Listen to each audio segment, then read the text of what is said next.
jagung itu punya roh. Dia seperti kami manusia. Perlakukan dia dengan baik, maka mereka akan kasih kami hasil yang banyak juga. Maka dia juga akan sayang kita. Semua itu ada timbal baliknya. Contoh seperti tanah. Kalau kita benar-benar merawat tanah dengan baik, maka kita akan terima hasil. Bapak dan Mama sering bilang, kalau kamu jual tanah, maka hidup kamu akan susah. Karena kamu besar dari tanah. Kami dipercaya ketika kami meninggal, kami berada di balik pohon dan balik batu. Alam adalah kembarannya kita. Dia disakiti, pasti kita juga disakiti. Kita juga merasa sakit. Dia menangis, kita pun menangis. Alam itu hidup. Alam itu hidup.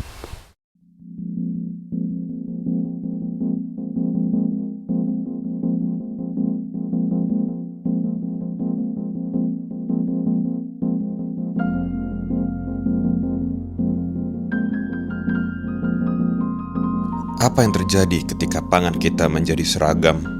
Mengapa hubungan kita dengan pangan begitu sakral dan menjadi kunci keseimbangan alam? Dan bagaimana menjaga pengetahuan leluhur agar tetap relevan di generasi muda?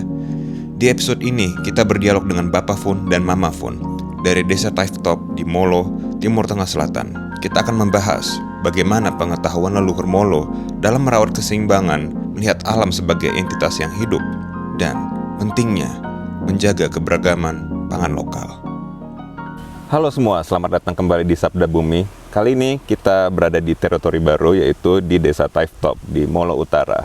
Dan di sebelah saya ada Bapak Fun. Ya. Sehat Bapak Fun? Sehat. Hari ini teman-teman, episode spesial juga karena kita kembali lagi membicarakan pangan, tetapi dengan perspektif baru, yaitu dari perspektif dari tradisi Molo. Mungkin sebelum kita bahas lebih lanjut tentang tradisi di Molo dan pesan-pesan para leluhur, mungkin boleh kenalin ke penonton kita yang belum tahu Bapak Fun siapa dan sehari-harinya ngapain saja Bapak. Nama saya sebenarnya Ricardus Willy Brodus Oematan, tapi karena kebiasaan orang Molo, kalau sudah berkeluarga dan punya anak pertama itu nama bapaknya diganti atau nama mama juga diganti dengan nama anak pertama. Keseharian saya itu bertani dan juga beternak.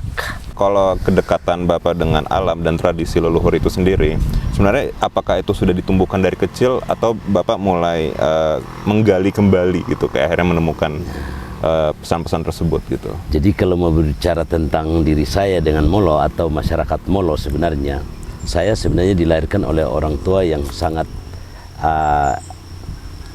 peduli tentang alam. Beliau yang sudah meninggal itu, kami sejak kecil itu sudah diajarkan bahwa artinya kita mengambil sesuatu, contoh makanan ya, kita mengambil sesuatu itu seperlunya saja. Contoh seperti barang buruan, satu ya cukup satu, dihabiskan dulu. Dan beliau mengajarkan ketika sudah disakiti berarti harus usaha untuk diambil, jangan dibiarkan dia lari. Sehingga kami diajarkan dari dulu, dari kakek ya, itu untuk melestarikan alam. Salah satunya tidak sembarang membunuh dan tidak sembarang menebang pohon. Dan beliau juga yang mengajarkan kepada saya bahwa ketika pohon itu ditebang, ada air yang mengalir, itu tandanya dia menangis. Iya, jadi marga saya itu Oematan, bertanda berarti air. Nah, saya diajarkan oleh leluhur bahwa ketika ditebang pohon itu atau ada air yang mengalir, berarti itu dia sementara menangis, tapi hanya suaranya tidak kedengaran. Ya, jadi saya dulu sebenarnya awalnya pekerja kayu saya sebenarnya, tapi karena saya mengingat lagi pesan dari kakek, arti leluhur, bahwa sering potong kayu itu kalau lihat ada yang menetes itu berarti dia menangis, dan kelak pasti alam akan menuntut balas. Makanya saya ambil keputusan bersama Mama Fun, beralih profesi dari pekerja kayu, penebang pohon, ke bertani dan beternak. Sekitar tahun 2001 saya stop bisnis kayu dan tidak mau lagi menebang pohon. Dan setelah saya pelajari juga sebenarnya kehidupan orang Molo ini dengan alam itu sangat erat sekali. Bahkan yang saya pernah berbicara bahwa orang Molo itu dengan alam itu seperti satu tubuh yang tidak bisa dipisahkan. Satu kesatuan. Iya, Bapak. satu kesatuan yang tidak bisa dipisahkan. Ya, seperti ya kalau bicara saudara kembar kami adalah alam itu sendiri. Sehingga kalau alam dirusak berarti saya juga merasa sakit. Alam menangis, saya juga menangis sebenarnya. Hanya mungkin kadang kita tidak mau merasakan itu. Suara hati sebenarnya yang paling dalam itu sebenarnya ada merasakan itu, tapi karena kita tidak pernah menghiraukan itu, makanya alam sekarang seperti yang kita lihat banyak perusakan. Karena kita tidak pernah mendengar suara dari saudara kembar kita yang mungkin sering kita dengar dari suara hati kecil kita itu. Jadi orang Molo itu diajarkan dari leluhur itu sebenarnya supaya kita tidak merusak alam, karena leluhur itu sudah menanamkan hal-hal seperti itu. Sehingga kenapa saya bilang kami itu seperti saudara kembar alam dan manusia itu, karena kami dipercaya ketika kami meninggal, tubuh kami meninggal, kami berada di balik pohon dan balik batu. Di sana tempat kami. Berarti kayak rohnya bakal semayam di sana. Ada di suatu tempat atau keseluruhan gitu, Bapak? Untuk menentukan di mana pastinya itu kami tidak tahu, tapi diyakini bahwa mungkin ada salah satu pohon besar atau batu besar, mungkin di situ tempatnya kami. Sehingga kami setiap marga itu punya yang sering disebut batu nama atau pohon nama atau air nama, ya seperti itu. Jadi nama kami ini juga ada di hutan. Ada di depan sebelah kanan kita batu yang besar itu adalah batu marga saya. Dan itu nggak boleh dirusak ya, Bapak? Nggak boleh dirusak. Kalau dirusak ada kejadian ya itu sesuatu. pasti ada, alam akan menuntut itu. Ya artinya dia juga, artinya kami menganggap alam ini sebagai tanah, sebagai daging, dan tumbuh-tumbuhan ini seperti rambut, batu seperti tulang, air seperti darah, dan sungai-sungai kecil itu seperti urat-urat nadi kami. Wah. Ya, jadi kami menganggap alam itu hidup. Alam itu hidup. Di Molo, kepercayaan setiap marga itu mempunyai peran dan mempunyai pantangan tersendiri gitu kan, Bapak. Mungkin Bapak boleh cerita nggak kenapa marga-marga yang mungkin di Molo ini yang pantangan-pantangannya dan peran-perannya seperti apa sih, Bapak, yang diceritakan itu? Jadi baik, kembali ke marga, setiap marga yang ada di Molo ini,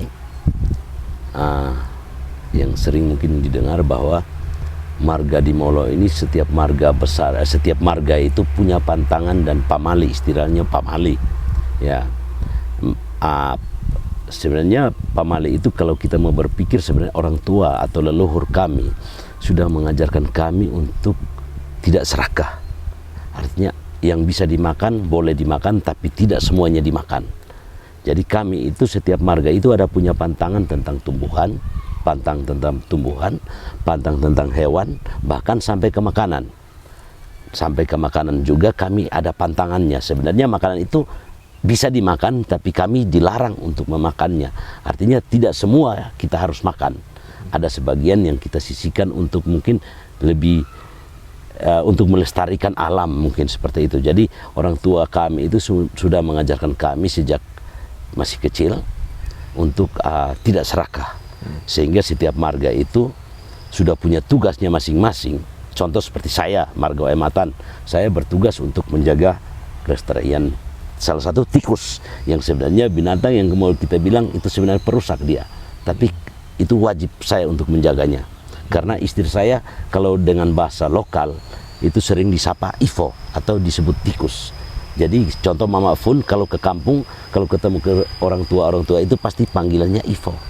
Tidak panggil namanya, tapi panggil sapaannya itu. Sapaannya itu seperti kalau saya dipanggil kaunan. Kaunan itu kalau bahasa daerah kauna itu ular. Jadi saya dan istri saya itu, marga kami itu diwajibkan untuk menjaga dua jenis hewan ini. Tikus dan ular. Ya. Jadi kami tidak boleh membunuh, apalagi sampai memakannya. Itu tidak diperbolehkan. Berarti setiap larangan yang marga yang berbeda-beda ini, ya, setiap marga itu larangannya, pantangannya beda-beda. Tujuannya adalah supaya mungkin leluhur ingin supaya keseimbangan lingkungan tetap terjaga. Tetap terjaga. Artinya ekosistem alam ini tetap terjaga sehingga kelak anak cucu itu juga bisa menikmati hal-hal seperti yang kami nikmati atau orang tua kami nikmati dulu. Sehingga kami masih bisa merasakan yang ada, ya contoh seperti Fatum Nasi itu yang sekarang dinamakan surga dunia yang masih tersisa. Ya kalau dulu orang tua tidak mengajarkan kami itu, mungkin tidak ada yang bisa kami lihat lagi sekarang. Contoh seperti kayu cendana yang sebenarnya terkenal di Molo ini, itu kan punah. Nah orang tua kami mengajarkan kami untuk menjaga, tapi karena 1-2 tangan yang kurang ini, ya terakhir ya sampai anak cucu tidak ada kelihatan lagi, dan bahkan namanya saja mungkin tidak disebut lagi. Ya mungkin seperti itu. Jadi orang tua kami itu sudah mengajarkan kami, dan juga marga-marga ini sudah diberikan tugasnya masing-masing, sehingga pamalinya itu beda-beda. Contoh marga Tapatap yang mungkin ada di bawah dekat tetangganya saya ini, itu pantangannya keladi, terus anjing, itu tidak boleh dibunuh. Marga Tafui itu elang, tidak boleh dibunuh, tidak boleh dimakan. Ya, jadi setiap marga itu punya pantangannya beda-beda. Jadi alam ini seolah-olah sengaja dibuat oleh leluhur kami untuk, artinya dia alam ini tetap terjaga. Tanpa kami sadari sudah kami jaga. Jadi kalau mau dipikir sebenarnya leluhur kita itu dulu tidak bersekolah, tapi cara berpikirnya sudah jauh ke depan. Sudah sangat jauh ke depan, masih memikirkan kita yang akan hidup mungkin berapa tahun, ya mungkin sampai anak-anak saya lagi, mungkin mereka sudah memikirkan jauh ke sana. Antar generasi sudah memikirkan ya Bapak. Wow. Bapak kan kemarin cerita kalau misalnya di sini dari tradisi Molo, peran gender tuh sebenarnya setara gitu, sudah diatur oleh pengetahuan leluhur gitu Bapak. Terus juga ada istilah raja dan feodnai kalau salah, aku nggak salah sebut ya gitu. Mungkin Bapak boleh ceritain struktur-struktur kepemimpinan di Molo itu seperti apa dan untuk mengatur keseimbangan manusia. Kesetaraan ini sudah ada sejak dulu. Contoh raja dan feodnai itu tingkat yang paling besar, ya tingkat yang paling tinggi. Bahkan turun-turun sampai ke rumah tangga. Rumah tangga itu ada disebut bifeenaf. Bifeenaf itu yang mungkin lebih kecil lagi ke ibu. Jadi status ini, kedudukan ini bukan hanya semata-mata dimiliki oleh laki-laki, tapi perempuan pun ada kedudukannya yang paling tinggi. Jadi kesetaraan gender itu sebenarnya sudah ada sejak dulu. Contoh feodnai itu dia semacam pemimpin dari semua perempuan, arti perempuan yang paling tertinggi. Terus turun lagi ke lingkup lebih kecil, bifeenaf. Turun lagi ke rumah tangga masing-masing, itu ya ibu. Jadi statusnya itu sebenarnya tidak beda jauh, tidak beda. Artinya laki-laki dan perempuan itu sebenarnya sudah sejalan. Dan bahkan ada salah satu ketika kita dilahirkan tanpa seorang perempuan, itu kita akan jadi buah bibir bahwa kau akan kelak susah karena kau tidak punya saudari perempuan. Karena saudari perempuan itu sangat penting peranannya dalam salah satu keluarga. Bifeenaf pasangannya Atoin Amaf. Jadi kalau ada Atoin Amaf berarti ada Bifeenaf. Jadi dua-duanya itu ada perannya semua. Artinya tidak semata-mata hanya laki-laki, tidak, perempuan pun ada perannya. Contoh dalam sebuah acara itu feodnai itu sangat dihargai. Bahkan sebelum pesta itu dimulai ada ritual khusus untuk mempersilahkan feodnai itu bifeenaf itu duduk di tempatnya.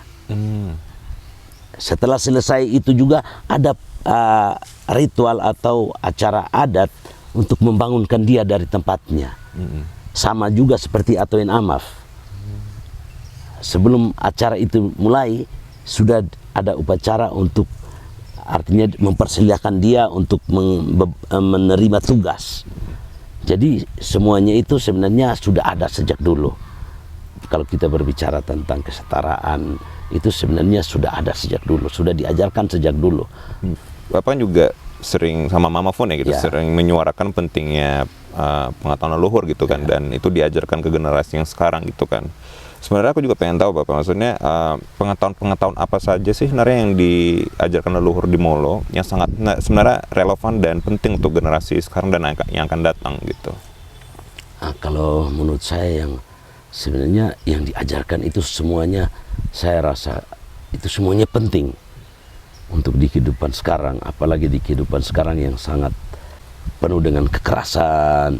Ini sebenarnya kehidupan ajaran orang-orang leluhur dulu itu sebenarnya semua penting di zaman-zaman sekarang ini, perlu dilihat kembali untuk hal-hal itu ya bisa digunakan di zaman sekarang. Saya rasa sangat bisa untuk digunakan karena contoh kecil ya, orang tua dulu itu mengajarkan kita bahwa tanah ini adalah ibu yang menggendong dan membesarkan kita. Tapi kadang kita melupakan hal-hal itu sehingga tanah ini gampang kita rusak, gampang kita jual. Kita tidak pernah memikirkan bahwa dia yang membesarkan, dia yang menggendong kita dari sejak kita lahir sampai kita mati kelak juga, dia tetap yang menggendong kita. Orang tua kita dulu itu sebenarnya dia sudah sangat dekat dengan alam sehingga dia tidak pernah merasa kekurangannya, dan bahkan hidupnya itu terarah. Kalau kita di zaman sekarang ini seperti hidupnya tidak ada tujuan, entah mau mundur atau mau maju, tidak jelas sebenarnya. Dan identitas pun kita tidak tahu sebenarnya kita dari mana dan siapa kita. Nah, itu hal-hal yang saya rasa perlu kita pertimbangkan dan kita pikirkan sebenarnya ya. Belakangan ini baru saya merasa sebenarnya kita ini sudah sangat jauh, keluar jauh sekali, dan saya bersyukur karena saya juga masih diberikan kesadaran sehingga saya masih bisa sadar untuk ya secara perlahan-lahan saya kembali untuk mengetahui jati diri saya, identitas diri saya, di mana saya harus berpijak, ya seperti itu. Benar. Bapak kemarin cerita tentang Ume Kubu, ya. Ume Bubu ya? Ya, Ume Bubu. Mungkin itu kan aku juga terkejut ya kalau itu ternyata semacam rumah tradisi yang menyimpan pangan berpuluhan tahun ya gitu. Bapak mungkin boleh cerita nggak itu? Ya, jadi kita bercerita tentang Ume Bubu ini sebenarnya salah satu rumah yang memang sangat penting buat kami masyarakat Molo, karena mau dibilang itulah napas kehidupannya kami sebenarnya ada di Ume Bubu itu, karena di situ tersimpan semua jenis makanan atau ya bekal untuk musim kemarau. Jadi makanan kami untuk musim kemarau itu semua tersimpan di dalam Ume Bubu itu, dan juga benih-benih yang akan kami tanam lagi tempatnya di Ume Bubu itu, dan semua acara ritual adat itu juga ada di dalam Ume Bubu itu. Dan Ume Bubu ini sebenarnya bangunnya kita lihat mungkin hanya sekedar rumah bulat, tapi sebenarnya dia punya makna-makna yang ada di dalam.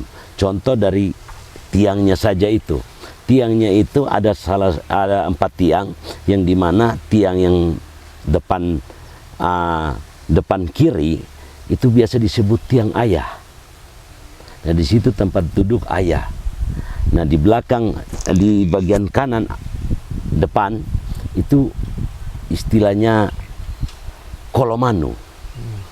Artinya keluarga besar yang ada di seisi keluarga itu tiangnya.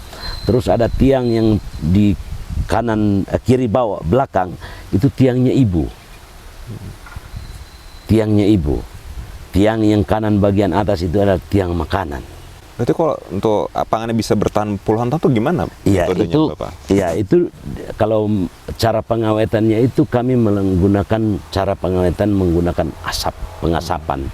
Jadi ya pengasapan itu juga kami lakukan secara rutin, secara baik. Jadi sebenarnya api yang ada dalam Ume Bubu itu dia tidak pernah padam.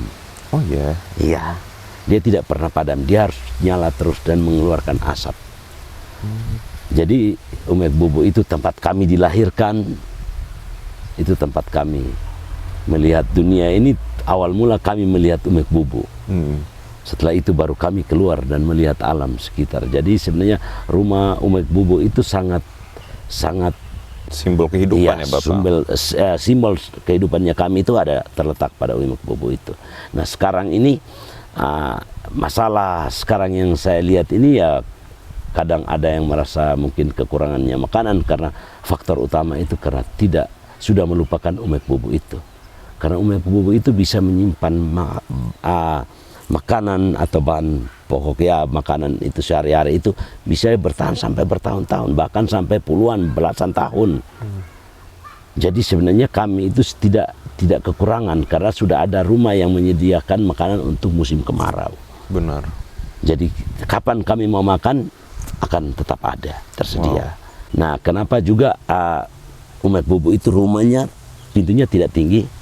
Kenapa dia harus sangat rendah, dan bahkan ada yang kita harus sampai tangan itu sampai ke tanah, membungkuk kepala hampir sampai ke tanah, itu karena secara tidak langsung orang tua mengajarkan kita untuk menghormati akan makanan yang ada di dalam. Jadi kami sebenarnya makanan itu sangat dihargai. Bahkan saya masih kecil, permisi Kak, ya kami masih kecil itu diajarkan oleh nasi sebutir pun jatuh itu kami ikut dan ambil. Iya, diambil untuk dimakan, tidak boleh sia-siakan. Nah, istilah kami di sini, kalau ada jagung, sebutir jagung atau dua kita langgar, itu ada kata-kata bahasa lokal yang sering diungkap. Kalau dilanggar berarti esok atau lusa pantatmu akan tinggal kulit bungkus tulang. Iya. Oke. Jadi itu ada dibahasakan dengan bahasa lokal. Jadi itu dilarang keras untuk melanggar. Artinya ada butiran jagung, kalau mau jalan lewat harus diambil dulu baru jalan, tidak boleh dilanggar. Karena itu sangat makanan itu kami sangat hormati kalau khususnya orang Molo. Sangat sakral, sehingga setiap kali kami mau bahkan tebas kebun yang baru pun harus ada ritual. Setelah mau menanamnya juga harus ritual. Untuk mau panen juga atau bersihkan kebun itu juga harus ada ritual. Setelah itu bawa ke sini juga ada ritual. Setelah masuk ke dalam juga harus ada ritual.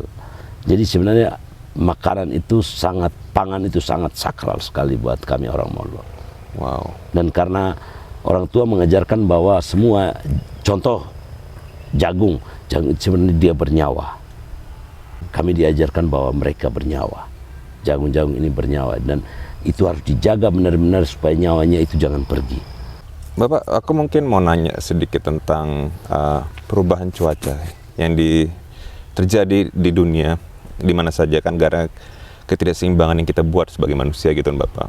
Dan aku pengen tahu sih Bapak, di Molo sendiri, apakah perubahan-perubahan tersebut apakah sudah terasa di kehidupan sehari-hari orang Molo sebenarnya? Kalau di Molo ini sendiri, perubahan iklim itu sudah terasa di zaman sekarang. Karena dulu kami mungkin belum terlalu paham tentang kalender, tapi orang tua kami dulu melihat semua musim itu dengan tanda-tanda yang diberikan oleh alam. Contoh musim tanam itu mereka bisa melihat dari tanda alam yang berupa hewan atau tumbuh-tumbuhan yang ada, mungkin langit juga. Jadi hal-hal seperti itu sekarang ada yang masih bisa dipakai dan kebanyakan sudah tidak bisa dipakai lagi karena perubahan iklim itu. Contoh sekarang sepengetahuannya kami dan pengetahuannya kami orang Molo itu, di Molo ini dikenal ada 5 jenis hujan. Nah, kadang salah satu bahkan ada 2 jenis hujan yang tidak muncul pada jangka waktu setahun. Nah, itu yang kadang membuat kami bingung juga para petani. Jadi karena di sini juga Pulau Timur ini dikenal dengan pahmeto atau tanah kering. Jadi kami lebih mengharapkan hujan. Jadi untuk petani itu kami lebih banyak mengharapkan curahnya hujan. Jadi kadang setahun itu bisa ada 1 musim, bahkan ada 2 musim yang terlewatkan karena mungkin perubahan iklim itu. Kalau dulu saya masih kecil ya masih bisa melihat tanda-tanda itu dari tanda-tanda alam, contoh dari burung atau pohon-pohon, tumbuh-tumbuhan yang yang sudah diajarkan oleh leluhur. Tapi sekarang sudah ada yang sudah banyak yang tidak bisa digunakan karena mungkin pergeseran atau perubahan iklim itu, karena mungkin ulahnya kita manusia sendiri. Dampak ke pertanian ya pasti sangat berdampak sekali karena stok makanan yang sebenarnya harus beragam itu harus ditahan karena musimnya tidak ada. Jadi tidak bisa ditanam untuk jangka waktu beberapa lama. Ya mungkin 1 atau 2 bulan sebenarnya makanannya harus berubah, tidak bisa lagi berubah karena tidak bisa ditanam sehingga tidak bisa panen. Ya mungkin seperti itu. Dan juga ya berpengaruh untuk stok makanan sebenarnya. Karena di Molo ini sebenarnya pangan kami itu merespon musim. Jadi setiap musim itu pasti ada makanan yang baru. Setiap musim ada makanan yang baru. Setiap musim itu beda-beda. Jadi kalau musimnya hilang, berarti di salah satu ini kami akan kekurangan makanan. Benar. Karena dulu kalau kita mau cari tanaman obat, kita keluar dan sekeliling rumah pasti bisa. Ya mungkin ada beberapa yang mungkin harus ke hutan, tapi yang contoh untuk sakit kepala, sakit perut, ya itu pusing-pusing, ya itu mungkin hanya keluar dan dicari sekeliling rumah sudah bisa ditemukan. Tapi sekarang karena ya pengaruh penggunaan obat kimia itu, pestisida itu, ya sekarang agak susah. Jadi kita mau cari ini kadang harus jalan jauh, butuh berjam-jam. Kalau dulu tidak perlu karena sudah ada, karena setiap kali kita bersihkan secara manual, ketika kita temukan tanaman itu, kita akan biarkan dia tumbuh. Tapi karena menggunakan pestisida ini, semuanya bersih. Sehingga perlahan-lahan mulai dilupakan. Karena kita harus butuh waktu berjam-jam. Sedangkan pekerjaan kita banyak yang harus kita kerjakan. Jadi ya secara tidak langsung perlahan-lahan kita akan melupakan hal-hal seperti itu. Sebenarnya ramuan-ramuan tradisional ini sangat berguna dan dia ramah akan lingkungan sebenarnya. Tapi ya itu salah satu faktor yang menghilangkan tanaman-tanaman obat ini, salah satu juga itu ya penggunaan pestisida ini. Waduh.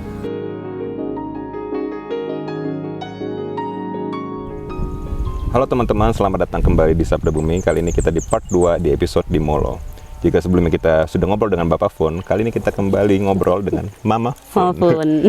Sehat Mama? Sehat. Oke, Mama, mungkin untuk teman-teman Sabda Bumi yang belum tahu Mama Fun, mungkin boleh kenalin nggak Mama Fun siapa dan sehari-harinya Mama ngapain? Siap. Oke, baik, selamat sore teman-teman. Terima kasih untuk Sabda Bumi sudah sampai ke Molo, bahkan sudah tiba di rumah saya. Saya Marlina Nau, biasa disapa Mama Fun. Sehari-hari selain berkegiatan di komunitas kecil yang ada di Molo, Lakot Kujawas, saya juga melakukan pengolahan bahan pangan untuk dijual. Bukan Mama kan aku lihat sering terpapar dengan mengedukasi generasi muda untuk tidak lupakan akar mereka kan. Dan aku pengen tahu Mama, kalau di Molo filosofi leluhur apa saja sih yang ditanamkan oleh orang tua ke anaknya sejak mereka lahir gitu ya, supaya mereka dekat dengan alam? Kalau yang saya dengar itu salah satunya itu biasa Bapak dengan Mama bilang miupon ate tah on usih, atau bekerjalah seperti hamba supaya bisa makan seperti raja. Nah, itu juga sebenarnya salah satu motivasi untuk kami bagaimana bisa bekerja, menyiapkan hidangan itu harus melalui proses seperti harus ambil dari kebun supaya bisa dihidangkan di meja makan. Karena kalau sekarang ya instan itu berarti kita harus banyak uang baru bisa makan. Tapi kami tetap pertahankan apa yang orang tua bilang ke kami, bahwa harus bekerja supaya bisa makan yang enak. Seperti itu. Orang Molo itu selaras dengan alam, di mana setiap melakukan segala sesuatu itu izinnya harus ke alam dulu. Karena kami percaya bahwa kita lebih dekat dengan alam, lebih dekat dengan roh ketimbang dengan yang di atas. Karena kami juga sering bilang bahwa segala sesuatu kita sampaikan ke alam supaya bisa menyampaikan ke leluhur-leluhur kita. Urusan dengan Tuhan itu leluhur punya urusan, bukan urusan manusia. Kami di Molo, khususnya di keluarga saya itu melahirkan dulu itu di rumah bulat atau imbubu, salah satu rumah tradisional orang Timor, rumah penyimpanan pengetahuan dan juga penyimpanan makanan dan benih. Dan kami sering menyebut Wimbubu itu sebagai rumah kehidupan. Nah, dalam Wimbubu itu ketika kami perempuan mau melahirkan, berarti bayi itu harus langsung jatuh ke tanah sehingga dia bisa menjilat tanah. Orang tua bilang kalau bayinya menjilat tanah berarti selamanya dia akan menghargai tanah, dia akan menjaga tanah. Jadi mereka bilang ketika dia jilat tanah, maka dia akan mengakui bahwa tanah adalah ibu bagi kami, seperti itu. Berarti kayak filosofinya tuh ibarat kayak kita dari lahir pun kita sudah didekatkan pada ibu, Sudah karena tanah didekatkan, sebagai iya, ibu gitu sebagai ya, Mama. ibu. Jadi tanah itu sebagai ibu, di mana ibu yang sering kami bilang bahwa ibu yang menggendong, ibu yang merawat, ibu yang membesarkan. Kan kemarin Mama sempat cerita juga kalau di sini dari kecil orang diajarkan kalau sama jagung tuh ada apa ya, kayak kita nggak boleh teriak sembarangan atau apa gitu kan. Boleh ceritain nggak, Mang, gitu kayak pendekatan menanam jagung tuh gimana? Dan Kami mungkin pendekatan ke alam sih sebenarnya. Jadi ketika mau bikin kebun itu harus ada ritual dulu. Itu harus izin dulu supaya bisa menebang pohon-pohon yang ada dalam lahan yang nanti kita bersihkan. Kemudian dari situ nanti proses tanam kita juga harus izin dulu untuk bisa tanam atau bisa istilahnya nanti kita akan melukai tanah dan membebani tanah dengan apa yang nanti kita tanam. Nah, di situ kita harus izin dulu, minta minta restu dari leluhur dan alam supaya apa yang kita tanam akan membuahkan hasil. Jadi dalam satu lahan itu, di tengah lahan itu harus ada kayu dan juga ada batu. Di tengah-tengah itu batu ceper, mereka akan susun melingkar ada 3 cabang, biasanya kami bilang haumonef. Jadi semua benih yang kita bawa seperti jagung, kacang itu kita akan susun di situ, kemudian akan bikin ritual. Nah, kami di sini kalau ritual itu berarti ada korban sembelih. Jadi biasanya lebih ke ayam, atau kalau lahannya besar, kemudian niatnya juga kalau memang besar, berarti kita harus menggunakan babi. Nah, di situ kita bikin ritual untuk meminta izin ke alam dan ke leluhur supaya mereka juga bisa menjaga apa yang kita tanam, karena kami di sini masih yakin bahwa hama itu ketika kami ritual minta tolong ke leluhur untuk jaga, mereka akan jaga. Kalau dulu hama tikus itu biasanya kami bikin ritual, kalau bikin ritual itu berarti tikus-tikus tidak akan merusak tanaman. Kalaupun mereka makan, orang tua bilang biarkan mereka makan karena mereka juga butuh makan, dan mereka makan itu sesuai besar kecilnya perut mereka. Mereka tidak serakah seperti manusia, orang tua bilang. Jadi mereka tahu porsinya. Porsinya, iya. Jadi setelah ritual baru kita tanam. Nah, waktu tanam itu tidak ada seperti sekarang harus ada ribut-ribut. Kalau orang tua dulu tidak sama sekali. Bahkan benih yang jatuh biasanya kami pakai tugal untuk gali tanah itu. Kalau dia jatuh di luar dari lubang itu berarti kita harus pilih supaya kasih masuk lagi. Tidak boleh buang sembarang, seperti itu. Kemudian setelah tanam nanti ke kebun setiap hari. Nah, ke kebun setiap hari itu kita harus bikin api sehingga selalu ada asap dalam kebun. Jadi orang tua bilang supaya tanaman yang kita tanam merasa bahwa kita tetap ada. Kita tetap ada dengan mereka. Kemudian setelah panen juga seperti itu, selalu ada ritual karena kami yakin bahwa jagung itu punya roh. Dia seperti kami manusia. Kalau kami perlakukan dia dengan baik, perlakukan dia dengan ritual-ritual seperti minta izin untuk bisa panen, minta izin untuk bisa makan, maka mereka akan kasih kami hasil yang banyak juga. Kan aku udah ngomong sama Mama dan lihat kegiatan Mama dan perjuangan Mama gitu kan, ya itu adalah pengarsipan pangan lokal gitu kan. Aku pengen tahu Mama, maksudnya kenapa Mama bergerak di pengarsipan pangan lokal dan menyuarakan pentingnya pangan lokal ini untuk tidak punah? Apakah ada sejarah tertentu yang terjadi di Molo, makanya Mama sangat bersuara sekali untuk menjaga pangan lokal tidak punah gitu? Sebenarnya kalau bicara pangan itu berarti bicara tentang identitas kami. Nah, yang saya lihat kami hampir terputus dengan identitas kami, di mana makanan seperti pangan lokal juga mulai terputus dengan generasi-generasi saya waktu itu sudah mulai hampir punah, bahkan ada beberapa jenis makanan itu yang punah. Saya setelah gabung di Lakuatku Jawas, salah satu komunitas yang ada di Molo, kemudian kami juga bergerak di isu pangan, bagaimana kami harus memperkuat identitas kami tentang pangan, dan bagaimana kami harus menanamkan rasa percaya diri ke teman-teman, ke generasi, bahwa tidak usah minder dengan makanan kita seperti jagung, ubi, karena teman-teman banyak sekali anak-anak itu yang merasa minder dengan jagung dan ubi. Kenapa tuh, Ma? Karena sering ada stigma bahwa makan jagung atau makan ubi itu orang miskin atau orang susah. Nah, itu yang tertanam di generasi kami, bahkan sampai di generasi-generasi sekarang.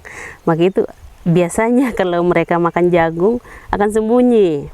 Oh iya. Akan sembunyi, mereka tidak akan kasih keluar, apalagi kalau ada tamu. Itu mereka tidak akan kasih keluar karena nanti dibilang susah, orang susah, makanya makannya jagung.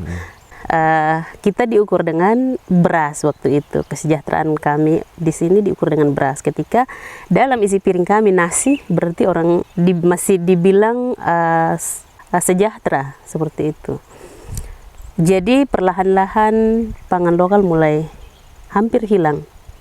Hampir hilang. Bahkan di generasi saya itu juga setelah usia 9, 10 ke atas itu sudah mulai terputus dengan tradisi-tradisi pangan lokal kami, di mana makanannya itu ambil dari hutan, ada makanan-makanan yang dipanen bulan ini untuk dimakan di beberapa bulan ke depan.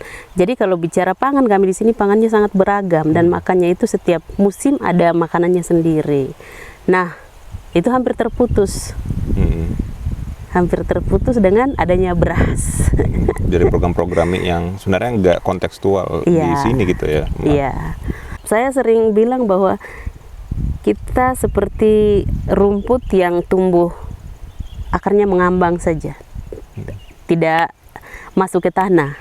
Karena ya mau dibilang kita sudah tercerabut, sudah akarnya sudah tidak kuat lagi. Karena ketika kalau akarnya kuat, berarti kita tidak bisa putus dengan pangan lokal kita, tidak bisa putus dengan tradisi-tradisi, adat istiadat. Tapi karena kita mengambang saja, jadi kita seperti terbawa angin. Angin bawa ke sini kita ikut, angin bawa ke sini kita ikut. Tidak menetap. Tidak menetap.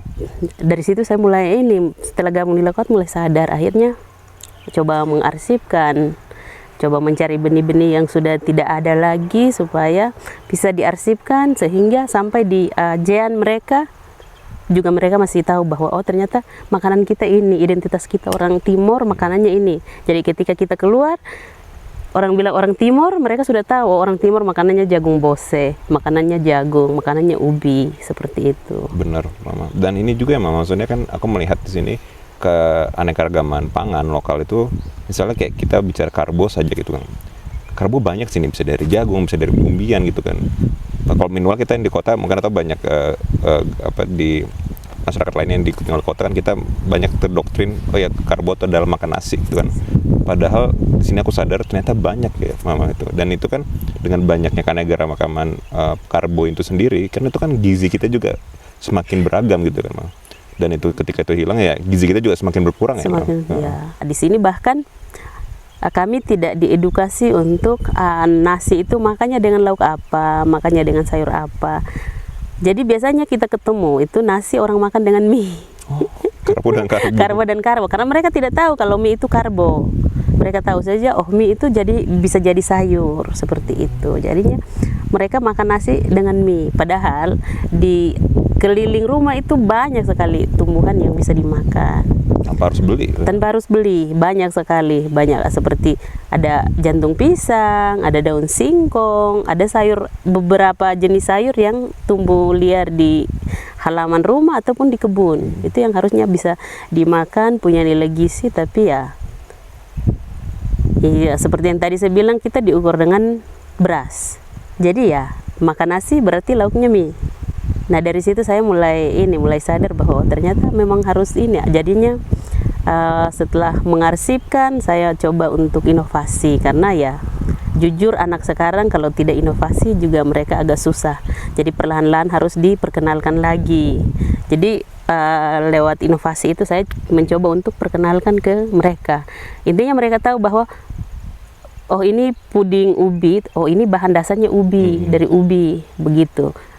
Saya sering libatkan mereka dalam proses anak-anak, dalam mencari identifikasi biasanya. Kami identifikasi, kemudian bawa ke rumah, sama-sama mengolah untuk jadi makanan. Jadi mereka tahu bicara ubi, oh ubi daunnya ini, isi singkonya ini. Karena ya generasi Jan mereka mereka ubi jagung saja mereka tidak tahu. Kalau mereka tahu ini ubi tapi daunnya mereka tidak tahu. Atau jagung mereka tahu tapi daunnya dan pohon mereka tidak tahu. Ya, saya coba perlahan-lahan dengan identifikasi. Benar. Sedulu sempat ada kayak dilarangnya menggunakan bahasa lokal ya. Itu dulu. Boleh cerita nggak itu? Itu kalau dulu generasi saya sangat terasa. Bahkan di sekolah itu kalau menggunakan bahasa lokal itu kami diberi sanksi. Nah dulu sanksi itu mereka bikin ini tulang kaki sapi yang panjang, kemudian pasang tali. Jadi kalau bicara bahasa lokal maka sanksinya digantung itu. Tulang itu sepanjang hari digantung. Itu di sekolah. Wow. Bahkan waktu itu orang tua kalau biasanya 3 kali, kalau 3 kali dapat sanksi berarti orang tua dipanggil, dan setelah orang tua dipanggil maka orang tua akan cabut rumput sambil pikul anaknya di atas. Seberat itu ya? Iya. Dan maksudnya kan keterputusan dengan bahasa ibu itu kan juga yang membuat keterputusan dengan alam sekitar juga ya. Dengan alam, iya. Akhirnya kami orang tua berusaha untuk bisa berbahasa Indonesia, Kak, sehingga di rumah mereka bisa mengajarkan anak-anak untuk bisa berbahasa Indonesia. Kalau tidak ya jadi beban di sekolah nanti, bahkan dibully. Pangan juga begitu, Kak. Di sekolah itu biasanya anak-anak sering kita ke sekolah biasanya bercerita, terus teman tanya tadi makan apa. Kalau saya bilang makan jagung berarti saya akan dibully bahwa tidak ada beras, orang susah makanya makannya jagung. Untuk Mama sendiri, apa sih harapan Mama untuk generasi yang akan datang tuh apa sih untuk sekarang ini? Kalau bisa generasi yang akan datang mereka juga benar-benar terpapar dengan pengetahuan-pengetahuan lokal yang ada, karena generasi-generasi sekarang hampir terputus, tapi bersyukur karena masih ada orang tua yang mau untuk mengajarkan. Jadi ya paling tidak generasi-generasi yang akan datang mereka benar-benar terpapar dengan pengetahuan-pengetahuan lokal soal bagaimana orang Timur dengan tradisi menanam, panen, membersihkan lahan, cara orang Timur bagaimana mereka bisa menghargai makanan seperti apa. Kemudian mereka juga bisa tahu oh makanan-makanan kita itu apa. Jadi mereka tidak bergantung pada beras. Karena sering saya bilang ke mereka, saya bilang jangan bangga makan beras, karena makan beras itu kita dijual. Saya sering bilang bahwa pemerintah menjual kita baru dapat itu beras. Jadi besok-besok kalau mereka mau ambil kita untuk mau diapakan, kita harus ini. Tapi kalau kita menjaga pangan lokal berarti kita akan aman-aman saja, makanan kita tersedia, tanah kita aman, kemudian kita tetap hidup apa adanya. Mungkin juga harapan ke depan, kalau bisa tidak ada kebijakan untuk pembangunan di daerah-daerah seperti di Molo sini, karena kalau ada pembangunan maka tanah kami akan perlahan-lahan diambil oleh pemerintah. Nah di situ pangan kami juga mulai hilang kan, karena banyak yang kami ambil dari hutan. Jadi kalau mereka sudah mulai ambil tanah kami, berarti sebagian dari kehidupan kami itu diambil juga. Sebagian dari kehidupan kami itu diambil. Bahkan kami harus ada ritual di hutan-hutan. Itu juga kalau memang mereka ambil, bahkan itu akan putus. Karena ada beberapa tempat-tempat ritual seperti harus lebah, harus ritual di hutan. Seperti harus ada istilahnya di sini banyak ritual yang memang tempatnya di hutan. Nah, kalau ada pembangunan maka hutan kami akan habis. Kemudian adat kami juga mulai punah karena sudah tidak bisa melakukan ritual di hutan lagi. Benar. Kemudian kehidupan kami seperti obat-obatan tradisional, makanan kami pula kan ada di hutan. Nah, kalau tanah semua sudah diambil alih untuk buat pembangunan, ya generasi ke depan ya saya tidak tahu mereka entah masih bisa atau tidak. Ya, tapi saya berharap ya biarkan kami seperti ini. Dulu Kak, opa dan oma itu mereka bisa mengarahkan air. Oh, kalau air lewat sini kita bisa arahkan, oh harus ke sana. Mereka bisa bicara dengan leluhur untuk bisa mengaliri air dari tempat ini ke tempat sana. Oh, kamu tidak pas lewat sini. Berarti mereka bikin ritual dan dia akan pindah sendiri. Dia akan dengan sendirinya pindah. Kemudian banyak sekali filosofi orang tua dulu, tapi mereka menggunakan bahasa kiasan, bahasa lokal. Nah, itu juga menjadi kendala karena ya tadi seperti saya bilang bahwa kami bahkan dihukum menggunakan bahasa lokal. Akhirnya pengetahuan itu juga terputus. Pengetahuan tentang bagaimana orang tua bisa bertutur ke tanah, bertutur ke pohon, itu ikut hilang. Karena memang kami di sini gunung, istilahnya kami di sini gunung, susah air. Jadi orang tua dulu itu mereka biasanya kalau pergi kemanapun yang sumber mata airnya dari tanah, dan di sini biasanya mereka bilang air yang tidak pernah kering. Itu mereka akan ambil, kemudian mereka bawa ke sini, bikin ritual, lalu mereka gali lubang, kemudian bikin ritual, lalu simpan air itu di situ, maka dengan sendirinya air akan ada. Wah, beneran meluas, airnya muncul aja. Airnya gitu? muncul. Bahkan ada di sekitar sini yang menghidupi, ada beberapa desa kalau di musim kemarau. Airnya tidak terlalu besar, mungkin segini, kemudian dalamnya mungkin tidak sampai 1 meter. Tapi dia bisa, kalau musim kemarau di bulan Oktober nanti dia bisa menghidupi ada 2 desa di sini, Desa Teftop dengan NBC. Dan biasanya kami ambil air itu 1 kali 24 jam karena antri. Jadi yang sudah isi beberapa jergen dia pindah, kemudian yang satu karena airnya tidak terlalu besar, tapi dia akan ada terus. Kalau orang tua dulu itu mereka sangat mendewakan jagung. Jadi perlakuan jagung itu memang benar-benar jagung itu seperti manusia. Kalau manusia ya kalau dia ini kita masih kasar, tapi kalau kami dulu itu jagung benar-benar diperlakukan dengan sangat istimewa seperti raja. Biasanya kalau kami tumbuk jagung bosen nih, jadi kalau ada yang jatuh lalu kita tidak pilih, maka mereka akan bilang, kalau bukan saya kamu tidak akan besar, kalau bukan saya maka perut kamu tidak akan besar. 1 biji pun tetap kita harus ambil supaya simpan. Kemudian biasanya kalau sekarang panen dari kebun datang langsung buang. Kalau dulu tidak. Kalau dulu ambil dari kebun datang perlahan-lahan harus disusun rapi, disusun. Setelah disusun biasanya susun sampai jadi gunung. Setelah jadi gunung kita akan ritual untuk bisa ikat. Nanti setelah ikat ritual lagi untuk kasih masuk di rumah bulat. Tapi ya semua itu harus dilakukan dengan sangat halus, tidak boleh kasar sama sekali.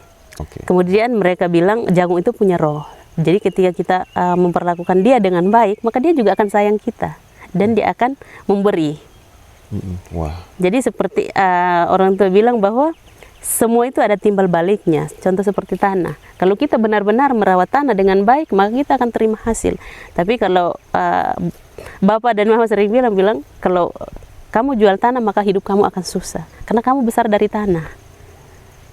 Kalau kamu menjual tanah maka kamu akan susah, tapi kamu merawat tanah dengan baik maka kamu akan baik. Bapak, ini pertanyaan terakhir dan ini juga pertanyaan di setiap episode Sabda Bumi gitu kan. Karena kan kita kan sebenarnya di Sabda Bumi kita mencari sebenarnya kayak titik tengah supaya semua manusia bisa merasa cukup gitu kan. Karena kan kerusakan dan ketidakseimbangan yang terjadi di dunia ini kan karena kita serakah gitu kan Bapak. Jadi aku ingin tahu sih Bapak, kalau di perspektif Molo gitu ataupun perspektif personal seorang Bapak Fon gitu kan, sebenarnya apa arti cukup bagi seorang Bapak Fon? Setiap jam makan saya punya makanan untuk dimakan, hidupnya tenang, udaranya segar. Ya, saya rasa itu cukup. Tidak perlu harus yang ini, kalau menurut saya ya. Karena saya dan Mama Fon itu sebenarnya berpikir bahwa yang penting hidup ini cuma sekali. Yang penting punya makan, bisa mencukupi sehari-hari bisa cukup untuk makan, keluarga hidupnya tenang, damai, kita memandang alam juga, kita merasa bahwa ada larasan itu, ya itu sebenarnya sudah cukup sekali untuk, kalau saya mungkin ya ditambah dengan sekarang bisa membiayai anak-anak untuk sekolah, ya selesai. Tidak perlu harus berpikir yang jauh-jauh, karena ya saya rasa hidup itu cuman sementara ya.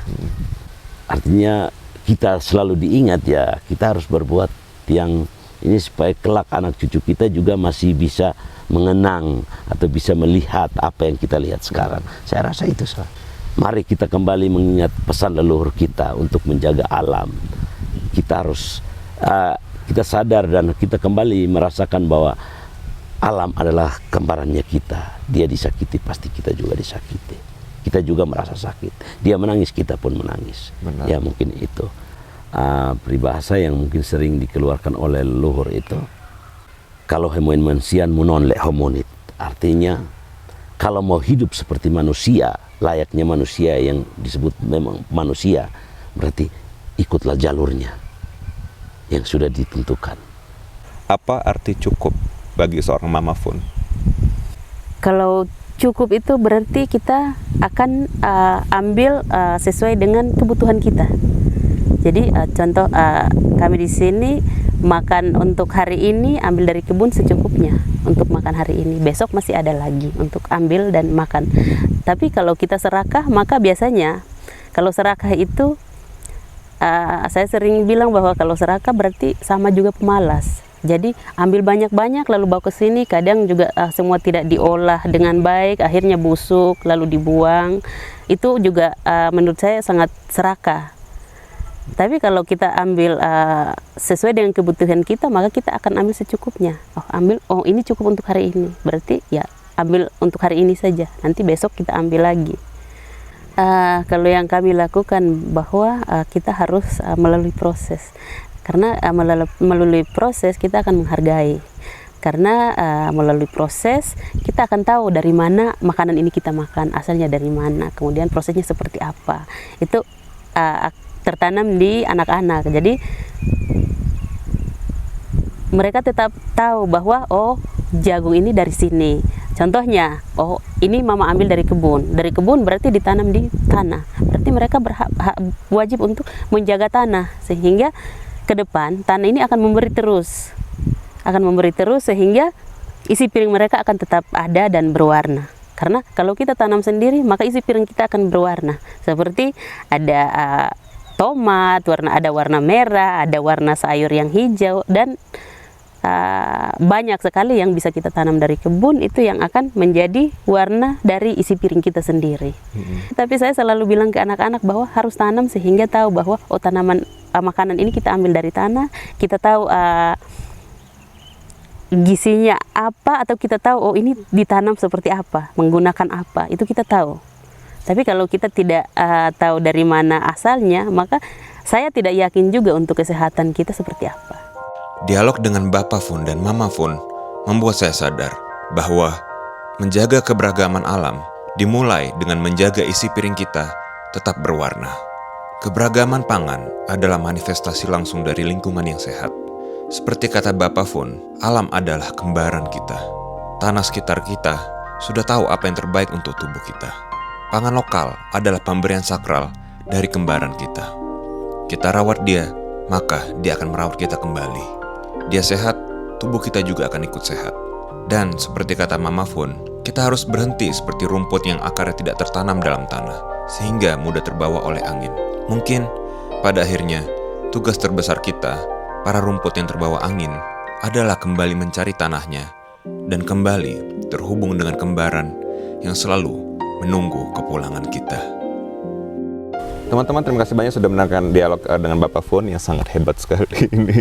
Terima kasih banyak Bapak dialog untuk hari ini, dan terima kasih banyak Mama Fun untuk dialog hari ini. Terima kasih. Banyak sekali kita pelajari hari ini. Ya, Kak. Dan semoga kita manusia bisa kembali merawat hubungan ke alam, dan juga yang paling terpenting ke pangan kita. Iya. Menyembuhkan kembali hubungan yang terputus itu ya Mama. Iya. Terima kasih banyak teman-teman sudah nonton episode ini, dan kita mau special mention untuk Kopernik melalui program pangan yang sudah mensupport episode ini. Di tengah maraknya isu ketahanan pangan yang menjadi tantangan masa kini, narasi pangan lokal menjadi sangat relevan, khususnya di era krisis iklim saat ini. Sejak 2021, program pangan dari Kopernik mengangkat narasi kedaulatan pangan lokal, khususnya di Timur Tengah Selatan, Nusa Tenggara Timur. Dengan memadukan pengetahuan tradisional, inovasi, dan kolaborasi komunitas, pangan telah mendokumentasikan resep, teknik masak, dan tradisi bertani, serta mengkampanyekan ragam makanan lokal yang bergizi. Bersama lebih dari 200 petani, kader, dan pelaku agribisnis, berbagai resep lokal dan inovatif dari Timor telah dirangkum dalam buku resep Hai Menahat. Program pangan telah menjadi ruang kolaboratif untuk membangun sistem pangan lokal yang tangguh, bergizi, dan berkelanjutan, berakar pada kearifan lokal, serta adaptatif terhadap perubahan iklim. See you on the next episode.